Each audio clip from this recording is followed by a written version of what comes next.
उद्धवासी म्हणे श्रीकृष्णनाथ या अर्थी होय सावचित. ही भिक्षुगीत जी कथा आहे त्या ब्राह्मणाची, ती कथा ऐकून तू सावध हो. म्हणजे कोणाला सावध केलाय? प्रत्येक साधकाला, प्रत्येक भक्ताला, प्रत्येक जीवाला सावध केलेला आहे की आपल्याकडं असलेलं धन आपण जनकल्याणासाठी, लोकांना सुख देण्यासाठी, आपल्या बायकांना, आपल्या मुलांना, आपल्या नातेवाईकांना जेवढं आपल्याला आपल्या स्वकष्टार्जित कमाईतून जे आपल्याला करता येईल ते करायला पाहिजे. आणि म्हणून त्या कृपणाची कथा आपल्याला उद्धवाला भगवंत सांगतो. उद्धवाशी म्हणे श्रीकृष्णनाथ या अर्थी होय सावचित. ही कथा ऐकल्यावर तू सावध हो. अतिलोभी तो अतिविरक्त झाला, तो वृत्तांत सांगेन. अतिलोभी होता पण अतिविरक्त झाला, त्याला वैराग्य प्राप्त झालं. कारण त्याला कोण विचारत नाही. नंतर त्याचं घर जळालं, जेवढी जागा होती, इस्टेट होती, ती सगळी लोकांनी काय केली? त्याच्याकडनं घेतली. आणि तो अतिलोभी असल्यामुळे, अतिश्रीमंत आणि अतिलोभी असल्यामुळे लोक त्याला तुच्छ समजायला लागली. कारण तो भिकारी झाला, सगळंच गेलं त्याच्याकडनं. मग लोक त्याला तुच्छ मानायला लागली आणि लोक त्याचा तिरस्कार करायला लागले. आणि त्याची कथा आपल्याला भगवंतांनी इथं सांगितलेली आहे. आणि ती कथा आपल्याला आता या 15व्या श्लोकापर्यंत आपण आलो. 14व्या आणि 15व्या श्लोकापर्यंत मधून काय सांगतो आपण बघूया. आता 15वा श्लोक काय सांगतो बघूया आपण. कृपणाचे धन त्याला स्वतःला कधी सुख देत नाही. बघा, जो कृपण असतो त्या कृपणाचं धन त्याला स्वतःला कधीही सुख देत नाही. म्हणून मी तुम्हाला काल काय सांगितलं? अतिलोभ त्या क्षोभ होईल जाना. अतिलोभ त्या क्षोभ होईल जाना. अति विषयो सर्वदा दैन्यवाना. दैन्यवानी अवस्था आहे माणसाला. अति तेथे माती. आपण म्हणतो की नाही, आपल्याकडे म्हण की नाही, अति तेथे. मग ही म्हण आपल्याला इथं बरोबर जिथल्या तिथे लागतं. कारण तो एवढा कृपण होता की वडिलांचं श्राद्ध पण त्यांनी घातलेलं नाही. का? तर त्यासाठी पैसा जाईल, त्यासाठी आपल्याकडला पैसा पण जाईल, धनधान्य पण जाईल. म्हणजे एवढा कृपण होता तो, वडिलांचं श्राद्ध पण घालायचं नाही. याच्यामध्ये दिले मागच्या उद्यांमध्ये त्याने आपलं ते झालं आता. आणि त्याची कथा आता लावलेली आहे. त्यामुळे या लोकी देहाला संताप होतो. ह्या लोकांमध्ये असतानाच त्याला संताप झालाय त्या ब्राह्मणाला. व जवळ धन असूनही धर्मानुष्ठान केल्यामुळे मरणोत्तर त्याला नरकगती प्राप्त होते. काय सांगितलंय की जवळच धन आहे त्याच्या, धनाचे पेठारे पडल्यात, पण त्यांनी ह्या लोकांमध्ये मिळालेल्या धनातून पुण्यमार्ग काहीच केला नाही. पुण्य कमवलंच नाही त्यांनी. सगळं आपल्याकडे ठेवला त्याने, स्टॉक मारून ठेवला त्यांनी सगळा. आणि त्याच्यामुळं स्टॉक मारून ठेवल्यामुळे त्याच्याकडे जे मजूर होते ते मजुरांनाही तो त्यांनी पगार द्यायचं बंद केलेलं आहे.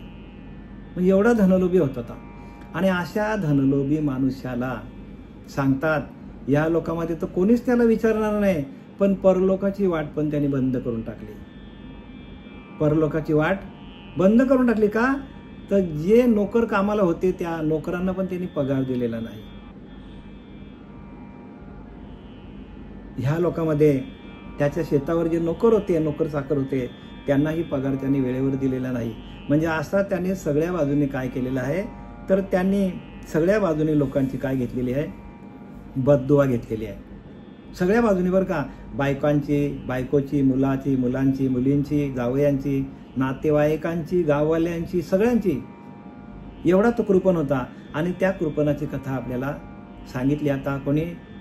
भगवंताने उद्धवाला सांगितली. बघा, लक्षात घ्या, भगवंताने उद्धवाला सांगितली म्हणजे त्याच्यामध्ये काहीतरी तथ्य असेल, हो, काहीतरी गुह्य असेल. आणि तशी माणसं जगामध्ये आहेत.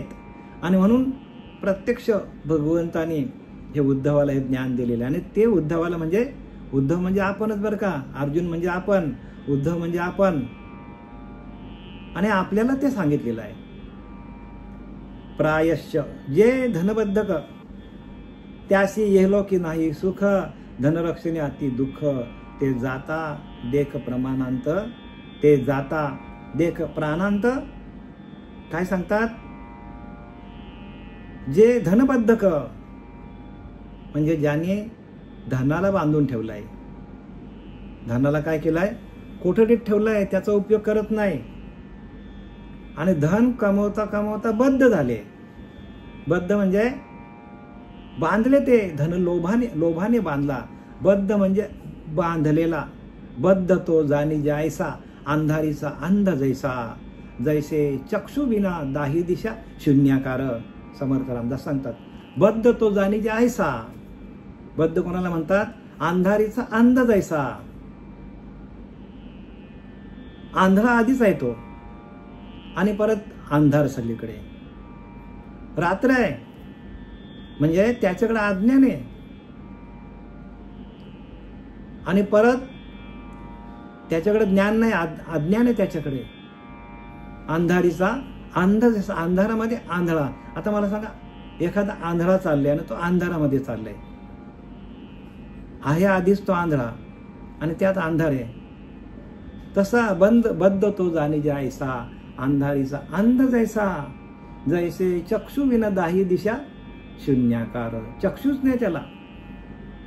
ज्या माणसाला डोळे नाही, ज्या माणसाला डोळे नाही त्याच्या दाही दिशेला अंधकार आहे. तसं हे अज्ञान आहे, ज्या माणसाला विषयाने बांधलेला आहे.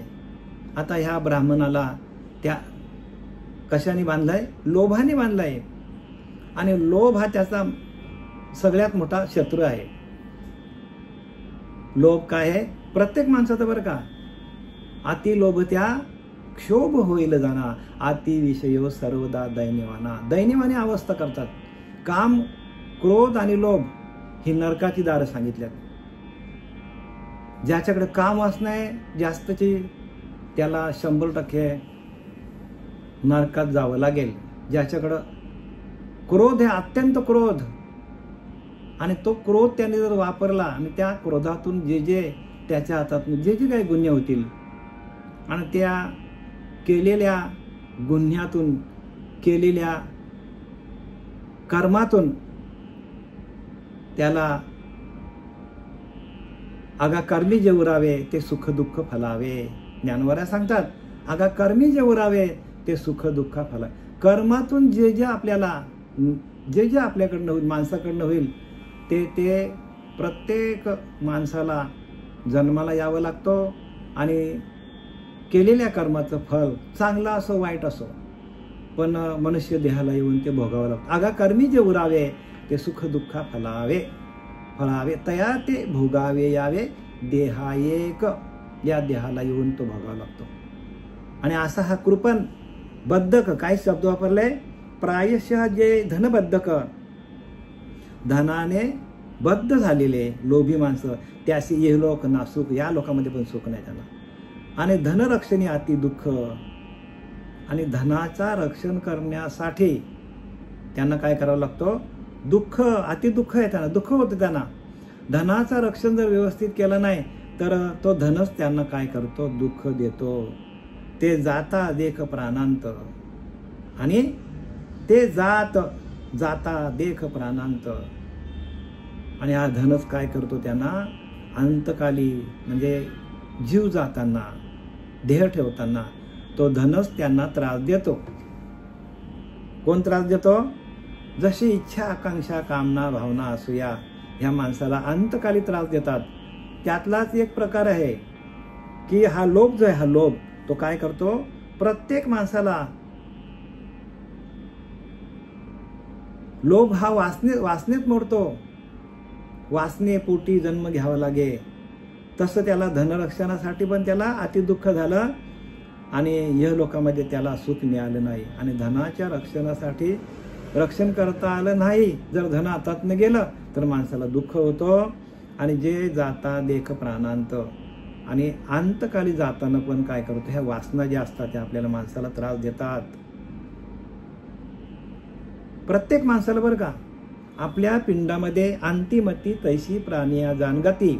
अंतकाळी तुमच्याकडे जसा जसा भाव असेल तशी तशी तुम्हाला गती आहे. अंतिमती तैशी प्राण्या जाण गती. अंतकाळी मतीकडे म्हणजे मनाकडे जशी वासना असेल तसा माणसाला परत परत जन्ममरणाच्या फेऱ्यात अडकावं लागतो. आणि हा जन्ममरणाचा फेरा माणसाला चुकवायचा असेल तर आपल्याकडे कुठलीच वासना पाहिजे नाही अंतकाळी, बरं का. आणि वासनाच काय करतो, माणसाला जन्माला घालतो. धनागमनी अति कष्ट, म्हणजे धन कमवण्यासाठी माणसाचं अखंड आयुष्य जातो. धन कमवण्यासाठी कोणी 50 वर्षाचा होतो, कोणी 60 वर्षाचा होतो, तरी पण संसारामध्ये पूर्तता करता येत नाही. आता नोकरदार वर्ग जे आहेत बघा, 60 वर्ष झाली का ते रिटायर होतात. मग अखंड आयुष्य गेलं की नाही, 60 वर्षांनंतर करणार काय माणूस? काहीच करू शकत नाही. जेवढा 60 वर्षामध्ये आपण कमवलेला आहे तेवढाच आपल्याला घेऊन बसावा लागतो. त्याच्या व्यतिरिक्त 60 वर्षानंतर माणसाचं बुद्धी कमी झालेली असते, इंद्रिय कमजोर झालेली असतात, हातपाय थकलेले असतात. मग माणूस कसा कमेल पैसा? म्हणून धनागमनी अति कष्ट. धन साठवताना माणसाला अत्यंत कष्ट होतो. धनरक्षणा कलह श्रेष्ठ. धनरक्षणासाठी काय होतात? भांडणं होतात हो. बघा, धनावरच भांडणं आहेत. मला सांगा, भांडणं कशाने होतात? तर एक तर आहे तर आपल्या घरामध्ये धनासाठी, प्रॉपर्टीसाठी माणसाची भांडणं होतात. कलह कशासाठी होतो? तर प्रॉपर्टीसाठी, धनासाठी माणसाकडे भांडणं वाढतात, कलह येतात.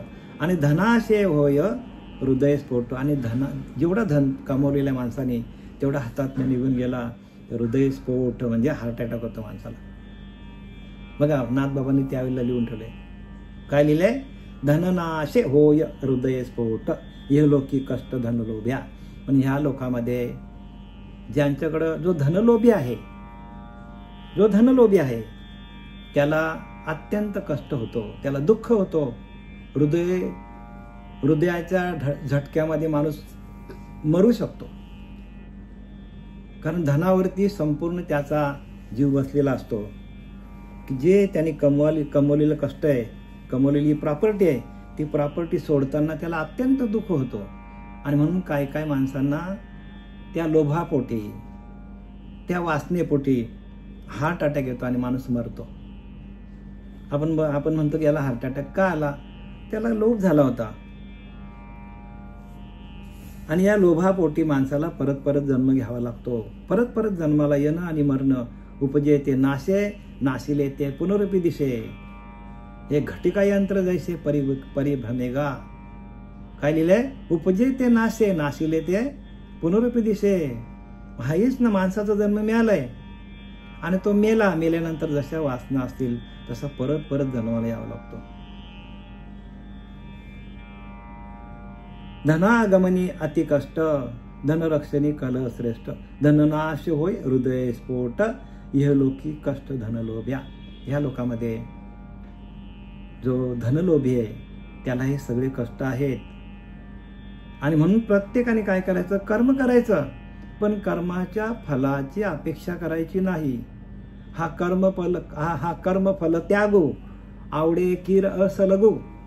परंतु योगामध्ये योगू धुरेचा हा ज्ञानोबा सांगतात 12व्या अध्यायामध्ये. भक्तियोगमध्ये सांगतात हा कर्मफल त्यागो आवडे किर असलगो.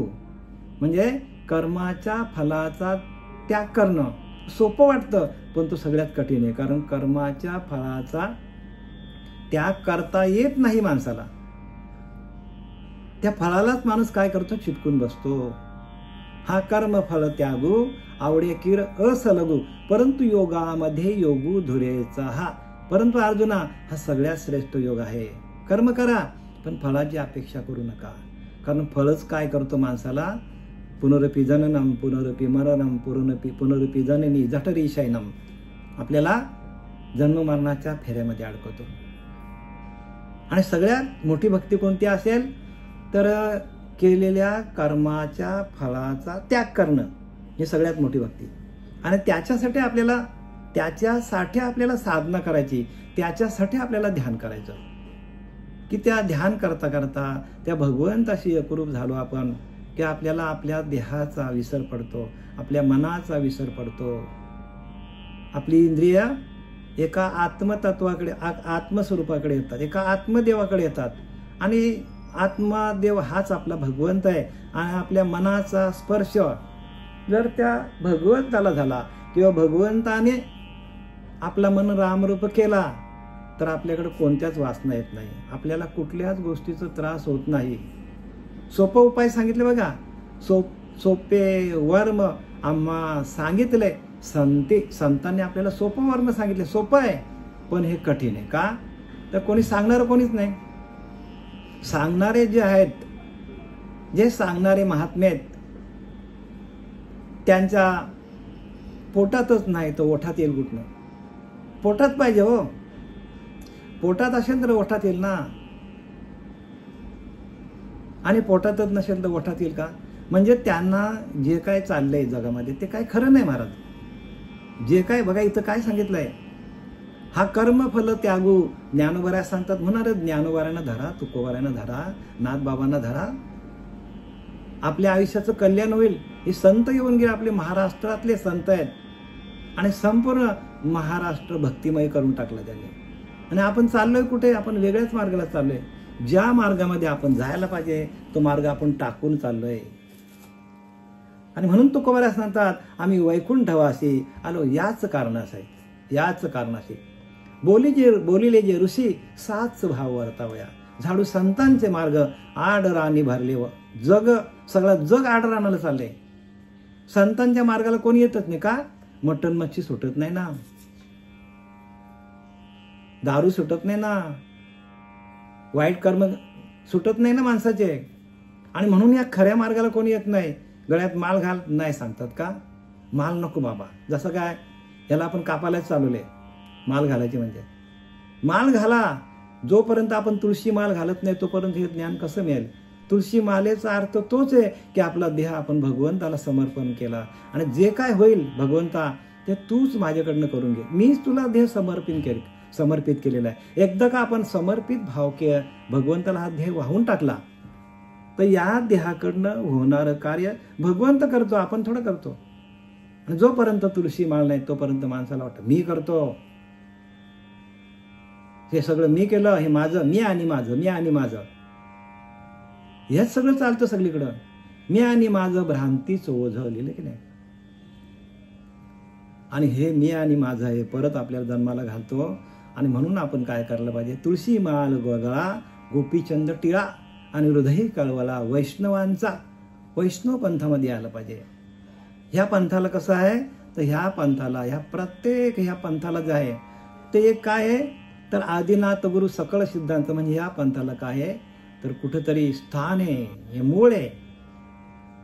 मुख्य महाविष्णू मूळ, मुख्य महाविष्णू चैतन्याचे मूळ, संप्रदाय फळ तेथून. संप्रदायाला किंमत आहे. कुठून पण कुठलाही परमार्थ करायला उठतो ना कोणी पण, करोडो दास जमा करतो, पण त्याच्याने आपली सुटका होणार नाही. आपली सुटका कशाने होईल तर आदिनाथ गुरु सकळ सिद्धांचा मच्छिंद्र तयाचा मुख्य शिष्य मच्छिंद्राने बोध गोरक्षाशी केला. गोरक्षीवरला गहिनी प्रती, गहिनी प्रसादी निवृत्ती दातारा आणि ज्ञानदेव सार चोजविले. म्हणजे ज्ञानोबारायापर्यंत आलं. भगवान शंकरापासून ज्ञानोबारायापर्यंत नाम आलेलं आहे. आणि ते नाम आपल्या सर्वांपर्यंत आलेलं आहे. आणि म्हणून अनुग्रह घ्या, चिंतन करा, प्रबोध घ्या, आपल्याच अंतरीच्या अंतरात्म्याशी एकरूप व्हा, तरच आपल्याला ज्ञान कळेल. जगामध्ये जे काही चाललंय बघा. आता इथे मंदिर 3 सांगितली. एक आपला घरातला देवारा, तो मंदिरच आहे.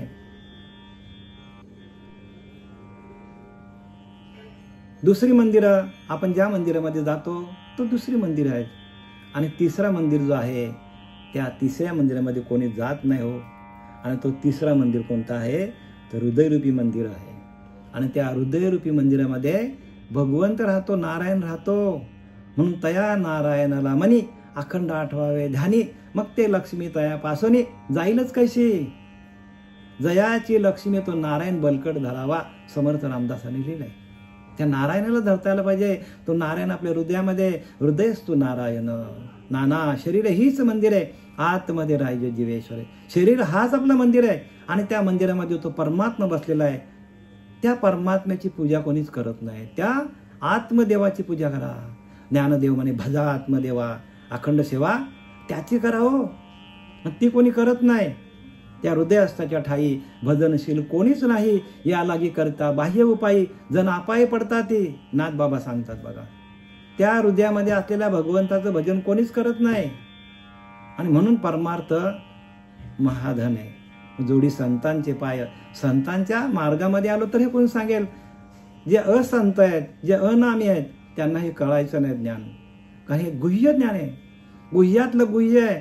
हे तुम्हाला थेट तुम्हाला त्या निर्गुण निराकाराशी एकरूप करून देणारं ज्ञान आहे. इथे कोणाची मध्यस्थी लागत नाही बरं का. समर्थ रामदासांनी लिहिलंय, जीव शिव ऐके करी तो सद्गुरू. तुमच्या जीवाचा आणि शिवाचा ऐके झाला का? नाही झाला, मग त्याला सद्गुरू कशाला म्हणायचं आपण?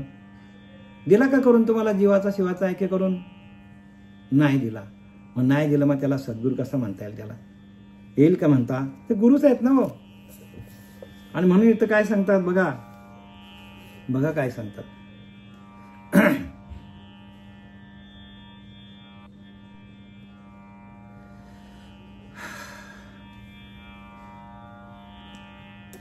असं आपलं हे ज्ञान जे आहे, हे ज्ञान कोणाचं आहे? तर संतांचं ज्ञान आहे. संतांचं ज्ञान, संतांच्या मार्गाला गेलो तरच आपल्याला माहीत पडेल. अन्यथा आपल्याला हे ज्ञान कधीच माहीत पडणार नाही. आपण कोरेच्या कोरे राहून जाऊ.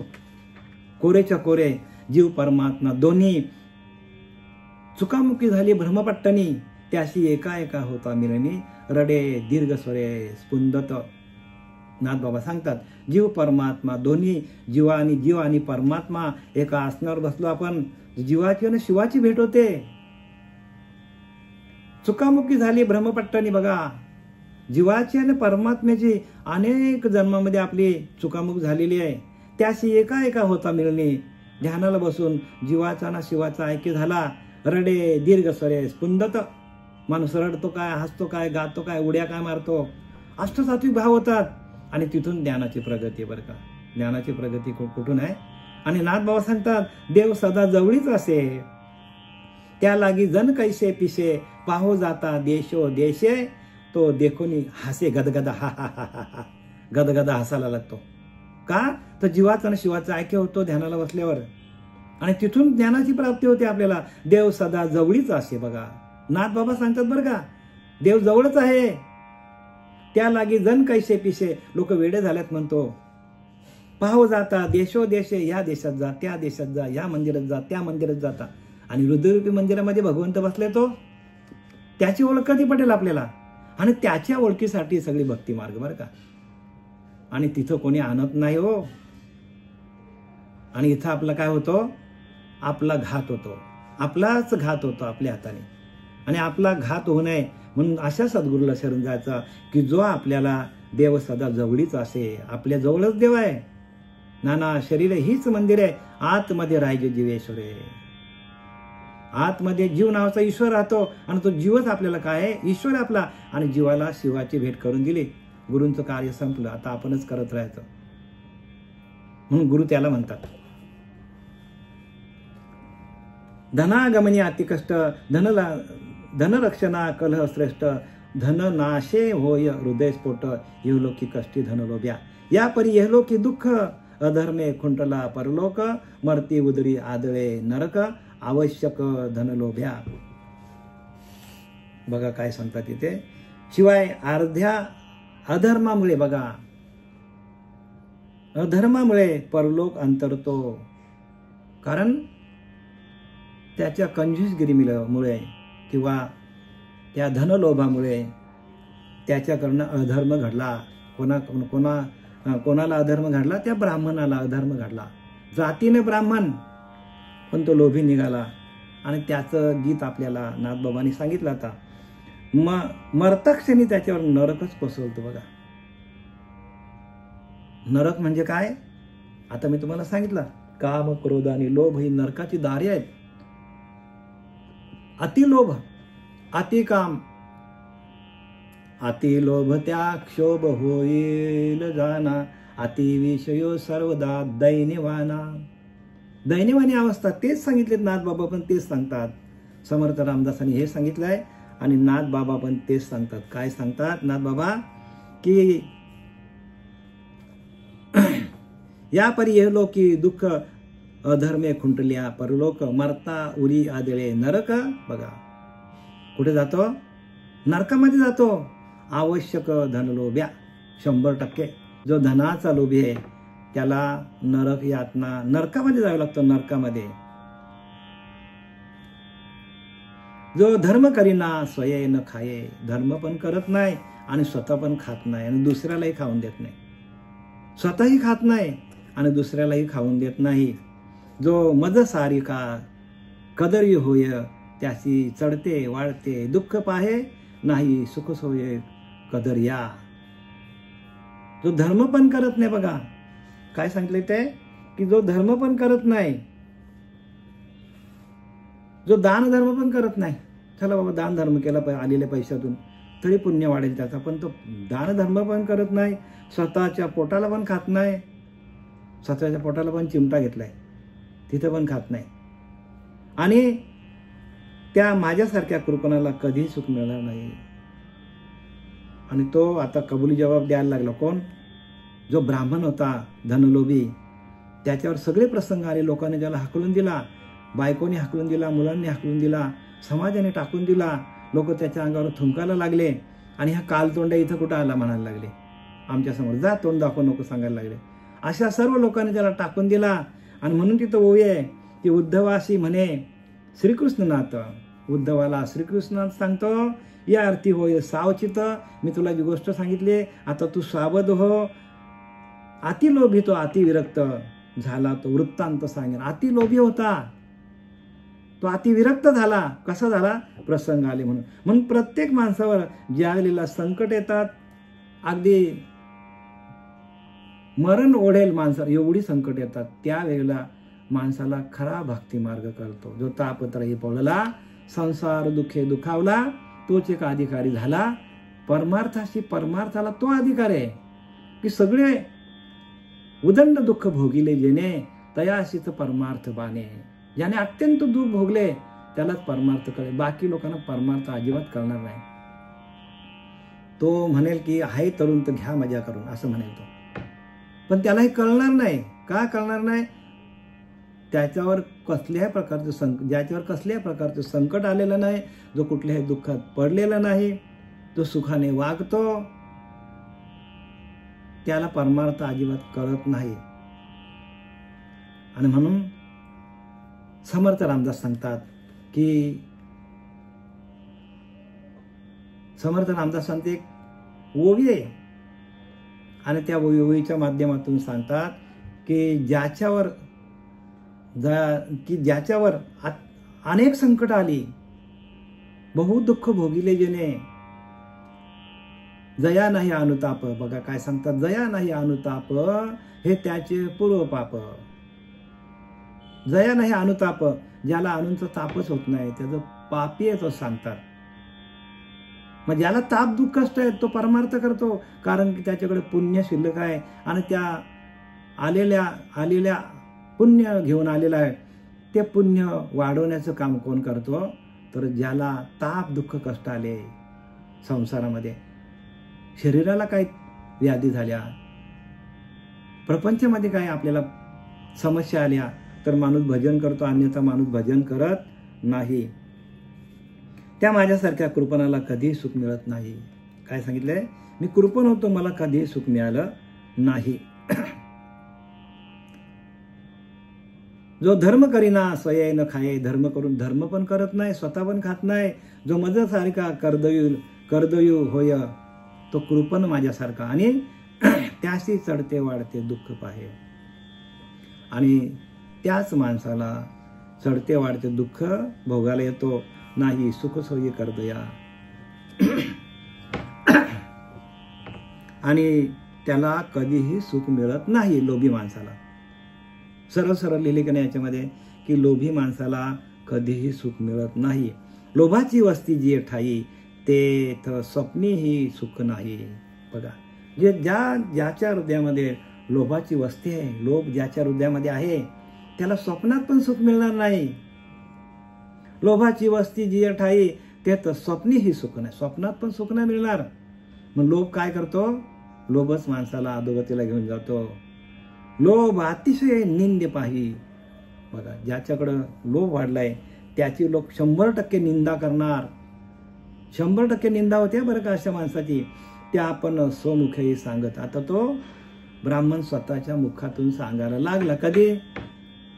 बहु दुःख भोगिले जेने तयासीच परमार्थ बाणे. समर्थ रामदासांचं वाक्य आहे. ज्याने दुःख भोगलं त्यालाच परमार्थ कळेल. आता हा धनलोभी माणूस ब्राह्मण अत्यंत दुःख भोगले त्याने. लोक त्याच्या अंगावर थुंकली काय, त्याला कालतोंड्या काय म्हणायला लागली. श्रीमंत माणूस 1 नंबरचा गावातील, आणि अशा त्या धनलोभ झाला. धनाचा साठा करून ठेवला, आणि जो साठा करून ठेवला त्या साठ्यानेच काय केलं? संचय करून ठेवला. त्या संचयानेच काय केलं? याचं संपूर्ण जीवन बर्बाद करून टाकलं. आणि म्हणून मी तुम्हाला मागे सांगितली होती कथा, त्या गांधील माशीची. ती गांधील माशी काय करते? डोंगरात जाऊन सगळं काय करतो? मधमाशीचे पोळं आणून मधमाशीचा पोळा तयार करतो.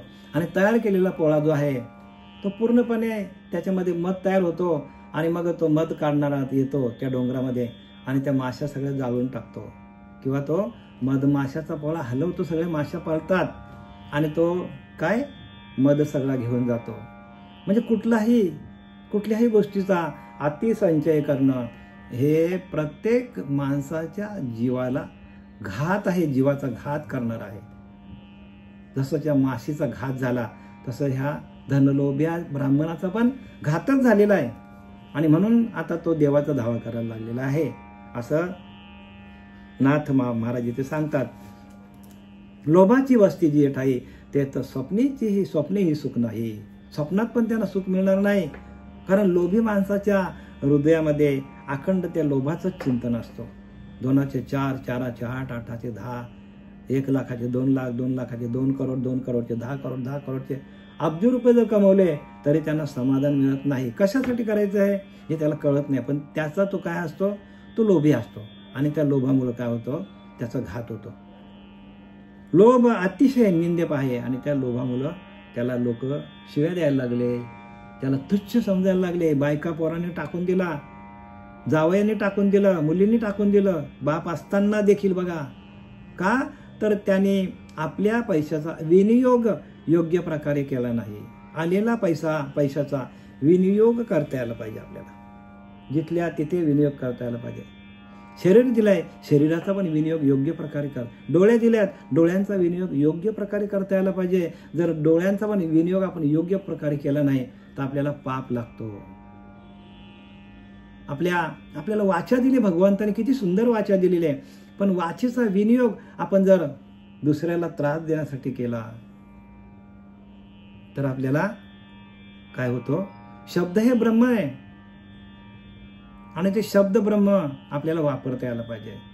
सरस्वती आहे, त्या सरस्वतीचा योग्य ठिकाणी वापर करतात. दुसऱ्यांच्या हितासाठी आपल्याला उपयोग करतात. दुसऱ्यांच्या नाशासाठी आपण उपयोग केला तर आपल्याला पाप आहे.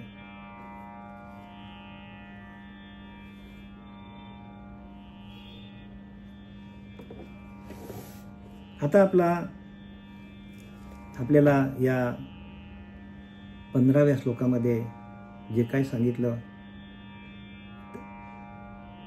ते आता या 169 ओवीपर्यंत पूर्ण केलेलं आहे. आणि आता 16वा श्लोक आणि ओवी क्रमांक आहे 180. आता नाथ बाबा आपल्याला काय सांगतात बघूया. एखादा श्वेतकुष्ठ ज्याप्रमाणे अतिशय सुंदर रूपाला नष्ट करते. आता या लोभ्याबद्दल सांगितलं बरं का. एखादा श्वेतकुष्ठ ज्याप्रमाणे अतिशय सुंदर रूपाला नष्ट करतो. एखादा तरुण दिसायला चांगला आहे, एखादी मुलगी दिसायला सुंदर आहे आणि तिच्या नाकावरतीच श्वेतकुष्ठ व्हावा, म्हणजे सफेद कुष्ठ यावा, संपूर्ण चेहऱ्याची शोभा बिघडून जाते. संपूर्ण चेहऱ्याची शोभा काय करतो? बिघडून टाकतो. आपल्याला दृष्टांत दिलं बरं का नाथबाबांनी. त्याप्रमाणे थोडासाही धनलोभ यशस्वी लोकांची शुद्ध कीर्ती आणि गुणवंताचे प्रशंसित गुण यांचा नाश करतो. जसा त्या स्त्रीच्या नाकावरती श्वेतकुष्ठ झाला की संपूर्ण तिचा आयुष्याची शोभा घालवतो. तसं थोडासा जरी धनलोभ माणसाला झाला तर लोकांकडे असलेली जी कीर्ती आहे, लोकांकडे असलेला त्या माणसाची गुणवत्ता आहे, गुण आहे, त्या संपूर्ण गुणाचा, त्या कीर्तीचा नाश होऊन जातो धनाच्या लोभाने, बरं का. इथं ते सांगतात. आता पुढे आपण वाचूया. रणी पडता मुख्य धुरेशी, जो अंगे विभांडी ना रणासी, खांदी वावुनी आणि रायासी, एवढी कीर्ती ज्याशी जोडली. काय लिहिलंय? रणी पडता मुख्य धुरेशी. एखादा मुख्य सैनिक आहे, जो प्रधान आहे, कोण आहे की जो सेनापती आहे युद्धातला, सेनेचा सेनापती आहे, तो जर युद्धामध्ये पडला, जो अंगे विभांडी त्या रणाशी, मुख्य सेनापती रणांगणात मरून पडला असता, जो मोठ्या शौर्याने आघाडीने जाऊन शत्रूला जिंकतो, त्याला राजा सन्मानाने वागवितो आणि त्याची कीर्ती होते. इथं आता दृष्टांत दिला की एखादा माणूस आहे आणि तो सेनाप्रमुख आहे, पण सेनाप्रमुख पडला रणांगणामध्ये आणि एखाद्याने जाऊन त्याला उचलून आणलं, त्याचं जीवन जगवलं, राजा त्याला काय करतो? पाहिजे तेवढा त्याला बक्षीस द्यायला तयार असतो, कारण त्याने सेनापतीचा, मुख्य सेनापतीचा त्याने जीव वाचवला. दृष्टांत दिलं बरं का नाथबाबाने. दृष्टांत लक्षात घ्या आणि त्याच्या मागे सिद्धांत अवस्था आहे, ती पण लक्षात घ्या, समजून घ्या. कारण जो दृष्टांत ज्याला समजला त्याला सिद्धांत समजेलच अशी स्थिती नाही आहे. सिद्धांतासाठी आपल्या अंतःकरणामध्ये सिद्ध अवस्था लागते, तरच आप सिद्धांत करतो. काही काही उदाहरणं अशी आहेत, काही काही दृष्टांत आणि काही काही साधी आहेत. आता इथं त्यांनी काय दृष्टांत दिला की एखादा सेनापती आहे, प्रचंड सेना त्याच्याकडे आहे, पण त्या सेनापतीचाच काय झालं, युद्धामध्ये जखमी झाला आणि खाली पडला, पण एखाद्या सैनिकाने त्याला जाऊन बरोबर त्याचा जीव वाचवला, तर राजा त्याला वाटेल ते बक्षीस द्यायला तयार असतो, वाटेल तेवढी, न मागता, बरं का. रणी पडता मुख्य धुरेशी, जो अंगे विभांडी त्या रणाशी, खांदा वावणी आणि रायाशी, एवढी कीर्ती ज्याशी जोडली. खांद्यावर घेऊन काय करतो? जीव वाचवतो आणि त्याच्याकडं राजाची कीर्ती वाढतो. अरे ह्या सैनिकाने आपल्या सेनापतीचा जीव वाचवला, सगळीकडे बोंबाबोंब सैन्यामध्ये होतो, हा जर नसता धाडशी तर आज आपला सेनापती, जो मुख्य सैनिकांचा जो म्होरक्या असतो, आता तो पडला की सगळे सैन्य पळतात ना. मग तसं जर त्याला म्होरक्यालाच यांनी वाचवला आणि त्याला राजाकडे नेला, लोभ संचरोनी त्यापाशी, एक शेत मागवी रायासी, तेच अपकृती होई त्याशी, जग उपहासी मूर्खत्वा. आता पुढं काय सांगतात बघा. पण जर का त्याने लोभ्याने राजाजवळ बक्षीस म्हणून एक शेत मागितले, आता त्याने त्या सेनापतीचा जीव वाचवला आणि राजाकडे गेला आणि त्याने एक शेत मागितलं, स्वतःहून मागितलं बरं का, तर त्याची अपकीर्ती होऊन सगळे लोक त्याला मूर्ख म्हणून त्याचा उपवास करतात, बरं का. ज्याने वाचवला जीव, ज्या सैन्याने, त्या मुख्य सेनापतीचा, त्याने जर राजाकडे गेला आणि त्याने भीक मागितली, म्हणजे लोभ झाला त्याच्या मनामध्ये, म्हणून लोभ होता कामा नये सांगितले बघा. आणि लोभ काय करतो? राजाने त्याला अशीच बक्षीस दिली असती, कित्येक काय काय बक्षीस दिलं असतं राजाने, पण त्याला लोभ झाला की आपण सेनापतीला वाचवलंय, राजाकडनं काहीतरी मागावा, म्हणजे लोभ झाला की नाही, लोभापोटी, बरं का. म्हणून लोभ आहे ना, तोच माणसाला काय करतो? नरकाला घेऊन जातो. ह्या संसारामध्ये पण असंच झालेलं आहे. हा संसार पण खूप उत्तम, बरं का. या प्रपंचासारखे उत्तम काहीच नाही. मनुष्य देह मिळालेला आहे आणि आपल्याला ह्या मृत्यूलोकामध्ये मिळालेला आहे, सगळ्यात उत्तम देह मिळालेला आहे. पण ह्या नरदेहाकडं, या नरदेहाच्या मनाकडे जरा जरी लोभ झाला तरी काय होणार आहे? जरा लोभ झाला तरी पण त्याचा घात होणार, जरा पण, बरं का. भगवंताला हे आवडत नाही, कारण लोभ काय हे सांगितलंय? लोभ हे नरकाचं दार सांगितले. मी तुम्हाला आधीच सांगितलं, काम, क्रोध, लोभ ही नरकाची दारे सांगितले. कोणाही कुठल्याही माणसाला लोभ होता कामा नये.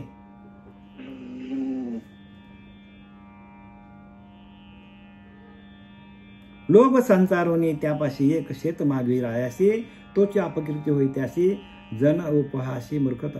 त्याशी न मागता राजा जाण करू पाहे आपणा समान. बघा राजा काय करतो, आपल्यासारखा करून घ्यायला तयार आहे राजा. त्याला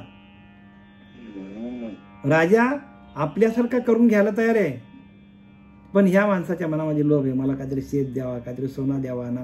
राजा त्याला आपल्यासारखं करून घ्यायला तयार आहे, त्याला माहित नाही. म्हणून लोभ आहे ना, लोभ हाच काय करतो माणसाला, तर माणसाला खाली आणतो लोभ. म्हणून अति लोभ त्या क्षोभ होईल जाना, अति विषयो सर्वदा दैन्यवान अवस्था आहे. दैन्यवानी अवस्था आहे. न मागता राजा जाण करू पाहे आपणा समान. बघा राजा आपल्यासारखा करायला तयार होता त्याला, पण त्याला लोभ झालं. राजा आपल्यासारखा करायला तयार होता, पण त्याला लोभ झाला. तसं आपण प्रत्यक्ष भगवत स्वरूपच आहोत. प्रत्येक जीव हा ब्रह्मच आहे.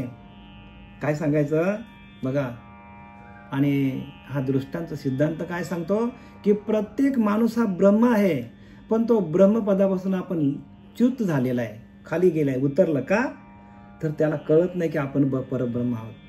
कोणामुळे कळत नाही, त्या लोभामुळे कळत नाही. कोणामुळे कळत नाही, अति कामामुळे कळत नाही. कोणामुळे कळत नाही, अति क्रोधामुळे कळत नाही. आपणच परब्रह्म आहे, माणसाला कळत नाही. आणि आपण मग काय करतो, त्या लोभामध्ये, त्या कामामध्ये, त्या क्रोधामध्ये आपण अडकून बसतो आणि आपल्याला परत जन्म मरणाच्या फेऱ्यात यावं. आपणच परब्रह्म आहोत. अहम ब्रह्मास्मी जाण, आपणच परब्रह्म आहोत. तो वासुदेव तत्व होता, ते वासुदेव तत्व मी आहे असा ज्याचा भाव होत नाही तोपर्यंत केलेली भक्ती सगळी फुकट जाणार आहे, सगळीच फुकट जाणार आहे. आणि म्हणून हृदयामध्ये भगवंताचं भजन हृदयामध्ये व्हायला पाहिजे. हृदयस्थ नारायण. आपण बाहेर पूजा करतो, ती बाहेर पूजा करता करता आतला भगवंत आपल्याला दिसला पाहिजे. आणि आपण बाहेरच राहिलो तर मग आपल्याला परत या मृत्यू लोकांमध्ये यावं लागेल बरं का.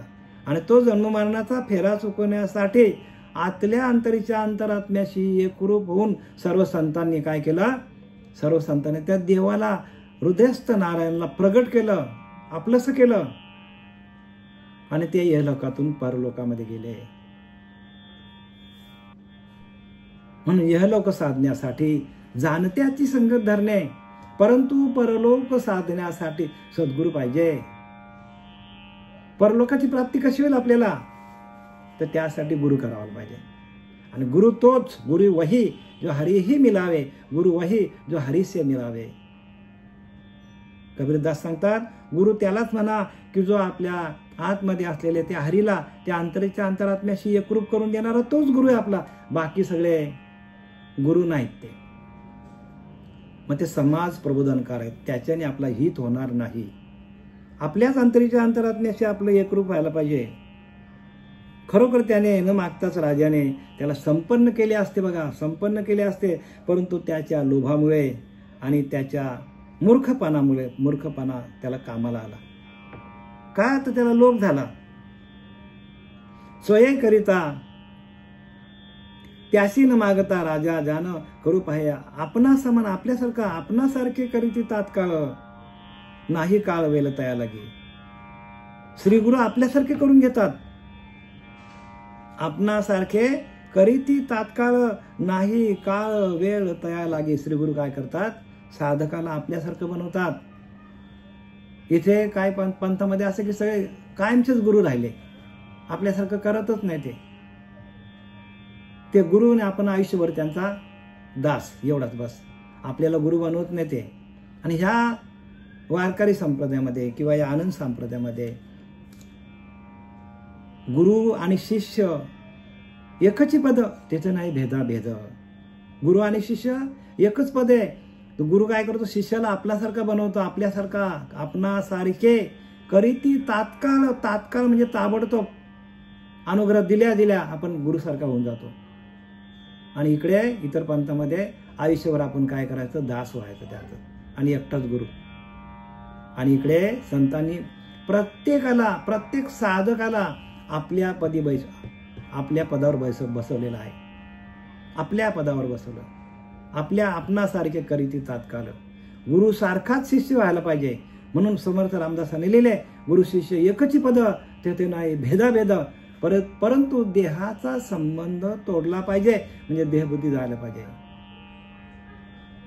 देहबुद्धी कशाने जाईल? ध्यान करता करता देहबुद्धी जाते. वाचून नाही बरं का, ऐकून पण नाही. श्रवण भक्ती तेवढ्या पुरती आहे, ती माहितीसाठी श्रवण भक्ती. मग करायची नाही का? करायची. श्रवण भक्ती माहितीसाठी आहे. मग त्या परमात्म तत्वाशी एकरूप होऊन त्याचं भजन करता करता आपल्याला ध्येय ठेवता यायला पाहिजे. आपल्याला ध्येय कसा ठेवता यायला पाहिजे? परमात्म तत्वाशी एकरूप होऊन आपल्याला ध्येय ठेवता यायला पाहिजे. आणि त्या भगवंताचं भजन करता करता भजनानंदामध्ये जाऊन आपल्याला ध्येय ठेवता यायला पाहिजे. तर आपला मोक्ष, अन्यथा आपल्याला मोक्ष मिळणार नाही. आपली वेळ आता झालेली आहे. झालेली सेवा आपले सच्चिदानंद सद्गुरू श्रीपाद बाबा, रामदास बाबा, नारायण बाबा, नाना बाबा, पांडुरंग देवकर बाबा यांची चरणी